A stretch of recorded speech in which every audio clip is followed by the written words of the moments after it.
হরিবল। পবিত্র বেদে বলা হয়েছে পরমেশ্বর ভগবান সম্পর্কে যে ভগবান হচ্ছেন অপাবিদ্ধম, অর্থাৎ পরমেশ্বর ভগবান যেহেতু তিনি সম্পূর্ণরূপে পরিপূর্ণ এবং কোনো জড় বিষয়ের প্রতি তার কোনো আসক্তি নেই এবং তিনি হচ্ছেন সমস্ত জড় গুণের অতীত, অর্থাৎ তিনি নির্গুণ। যদিও বেদে উল্লেখিত নির্গুণ বলতে ঈশ্বরকে গুণ শূন্যতাকে বোঝায় না। বেদে উল্লেখিত নির্গুণ শব্দের দ্বারা ঈশ্বরকে বোঝায় তিনি হচ্ছেন অপ্রাকৃত এবং দিব্য গুণ সমন্বিত। এই জন্য বেদেই বলা হয়েছে সর্ব ইন্দ্রিয় গুণভাসাদ। তো সেই পরমেশ্বর ভগবান অপাপ বিদ্ধম, অর্থাৎ কোনো পাপ ভগবানকে বিদ্ধ করতে পারে না বা স্পর্শ করতে পারে না। যেহেতু ভগবান কোনো কার্যকলাপের সাথে সংযুক্ত থাকলেও তিনি অনাসক্তের মতন অবস্থান করেন।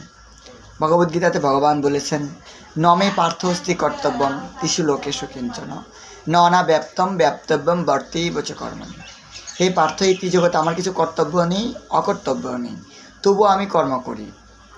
তার কারণ হচ্ছে, যদি হি অহম ন বর্তেয়ম জাত কর্মণি অতীন্দ্রিয় মাম বর্তমান ও বর্তমানতে মানুষের পার্থ সর্বস্ব।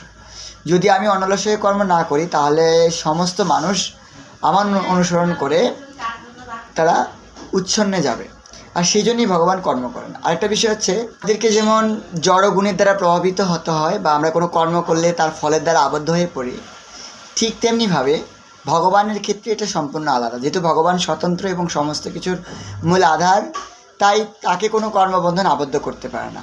হ্যাঁ, নচ মাম তানি কর্মাণি লিপ্ত উদাসীন অনাসীনম অসীনম অসক্ত তেষু কর্মসু। অর্থাৎ আমি সমস্ত কিছু করি কিন্তু সমস্ত কর্মে আমি লিপ্ত হই না এবং কোনো কর্ম আমাকে আবদ্ধ করতে পারে না। তো সে ভগবান সমস্ত জীবের পরম প্রভু, তিনি পরিপূর্ণ, তার কোনো কিছু গ্রহণ করা বা ত্যাগ করার প্রয়োজন নেই। আর সেই জন্য সাধারণ মানুষ মনে করে যে ভগবান হয়তো বা পাপ গ্রহণ করে বা ভগবানকে অভিশাপ স্পর্শ করতে পারে। বস্তুত ভগবান এরকম কোনো পর্যায়ের ব্যক্তি নন। হরিবল।